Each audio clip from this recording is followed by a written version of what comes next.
नमस्कार दोस्तों, कैसे हैं आप? उम्मीद आप अच्छे होंगे। और आज मैं अंबेडकर साहब की जीवन से जुड़ी हुई दो ऐसी जानकारी बताने जा रहा हूं जो जिस चीज़ का पता हर भारतीय नागरिक को होना चाहिए। दरअसल दोस्तों, भीमराव अंबेडकर जी भारत के इतिहास के वो महापुरुष हैं जिनकी तुलना शायद ही किसी और से की जाए। तो आपको पता होना चाहिए कि भीमराव अंबेडकर जी के योगदान के बारे में भारत ही नहीं बल्कि पूरे विश्व में चर्चा की जाती है। उनके अनुयायी देश के हर कोने में मिलेंगे और हर जाति हर धर्म के लोग उनसे बेपनाह मोहब्बत करते हैं। दोस्तों, आपको पता होना चाहिए कि भीमराव अंबेडकर किस क्षेत्र से, कहाँ उनका जन्म हुआ था और किस जाति से बिलोंग करते थे। तो अधिकांश लोगों को सिर्फ ये पता है कि भीमराव अंबेडकर जी जो हैं वो दलित समाज से आते थे, लेकिन दलित समाज की किस जाति से आते थे ये बहुत से लोगों को नहीं पता। तो दोस्तों, संविधान निर्माता भीमराव अंबेडकर जी की जो मृत्यु हुई थी वो 6 दिसंबर 1956 को हुई थी। हमारा देश आज़ाद हो गया था। उसके बाद जो है संविधान, जो एक स्वतंत्र संविधान भारत के अंदर लागू हो गया था। उसके बाद भीमराव अंबेडकर जी इस दुनिया को 1956 में हमेशा के लिए अलविदा कहकर चले गए थे। लेकिन भीमराव अंबेडकर जी का जो जन्म था वो महाराष्ट्र के एक ऐसे समुदाय में हुआ था जिसने काफ़ी ज़्यादा अत्याचार सहे थे और उनको काफ़ी नीचा समझा जाता था। उनको उनके काम के अनुसार उनको स्थान दिया जाता था।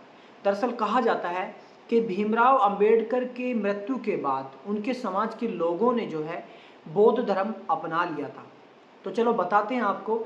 भीमराव अंबेडकर दरअसल महार जाति में जन्मे थे, जो गुजरात, महाराष्ट्र और उधर के आसपास के क्षेत्र में एक मुख्य जाति हुआ करती थी और जिसका काम था जो पशुपालन भी उनका काम था और मजदूरी और भी इस तरह से जो है कई कार्य वो उस समुदाय के लोग किया करते थे।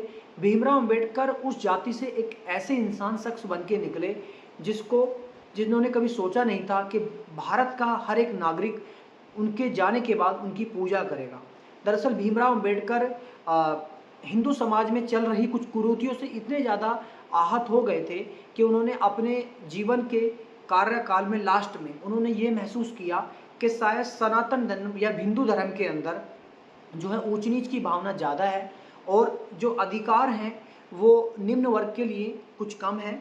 और यहाँ तक कि जो उस समय पर देखा जाता था कि जो ताकतवर लोग होते थे या उच्च जाति से लोग होते थे वो निम्न जाति के लोगों को स्वतंत्र रूप से सामाजिक स्थानों पर जाने की परमिशन नहीं मिलती थी, ना ही सामाजिक जगहों पर पूजा पाठ करने की परमिशन मिलती थी।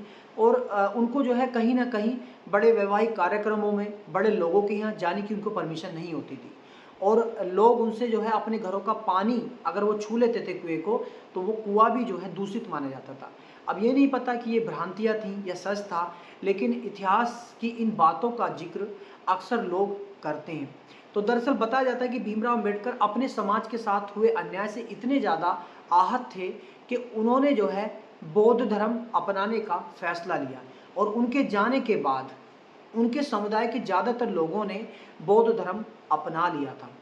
तो दोस्तों, ये थी भीमराव जी के जीवन से जुड़ी हुई एक बहुत ही सटीक जानकारी कि किस तरह से उन्होंने जो है बौद्ध धर्म अपनाया।